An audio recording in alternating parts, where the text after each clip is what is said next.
And you see what happens. People form tribes instantly. People silo themselves with a variety of people they follow that just tells them what they want to think. They then treat arguments or people making arguments with which they don't agree.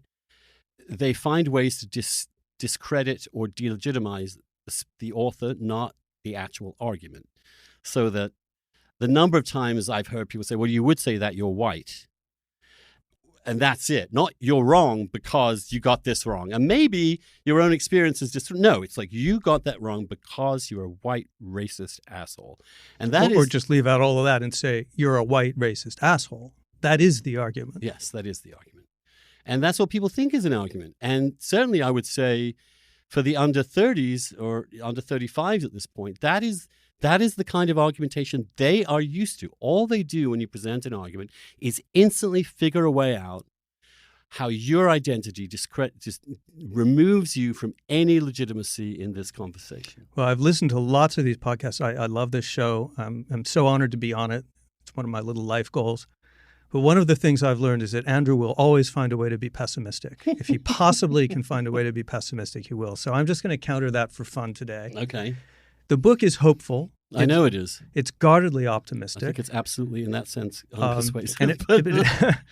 But I'm going to try you anyway. We're doomed. I'm going to try you anyway. Okay, try.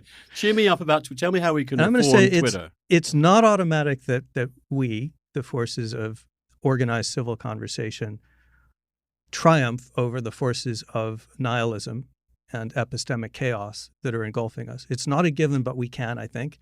And I'll start making that case by saying we've been here before. The invention of the printing press, as you know, set off a chain of fake news that spread like wildfire across Europe about witchcraft, led to the killings of tens of thousands of people, mostly women, led to wars that swept across Europe. It took 100 years to get that to settle down, but eventually we did develop the institutions that channel those disagreements into productive conflict. We now call that science.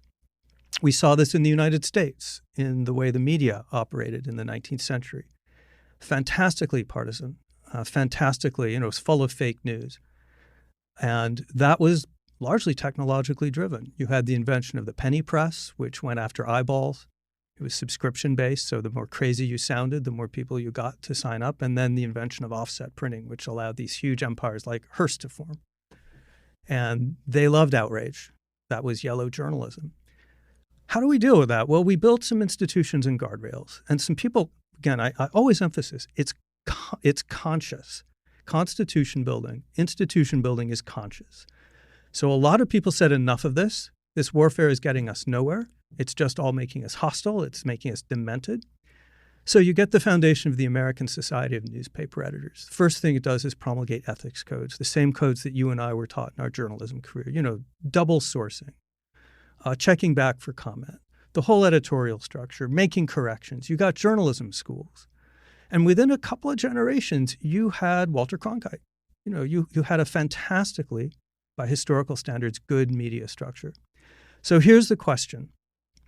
Twitter, for example, but also Facebook, but also really all of them, were built as advertising vehicles to collect eyeballs. The more outrage, the better. They're epistemically nihilistic. They're epistemically negative. They don't care about truth. They just want to grab people's attention however they can do it. So they were designed without any thought to truth or to structuring conversations in civil ways. I argue that that's not necessary. They can be improved, maybe not perfectly, but they can be improved a lot through redesign. The invention of the instant retweet button, the like button, this was a disaster. The people who invented it say it was a disaster. It can be changed. Twitter now, if you try to retweet a link, which you haven't read, we'll put up a banner saying, you sure you want to retweet it?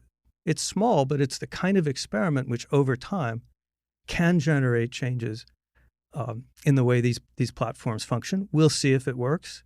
But the bigger thing is, I think, for example, Facebook's oversight board. People are very cynical about that. They see it as an advertising ploy. Extremely cynical. Yeah, I'm not, because I see it as the beginning of the development of a kind of common law set of standards and values, which if they work and if they catch on, can start to clean up some of this mess. That's how we've done it in the past, create institutions.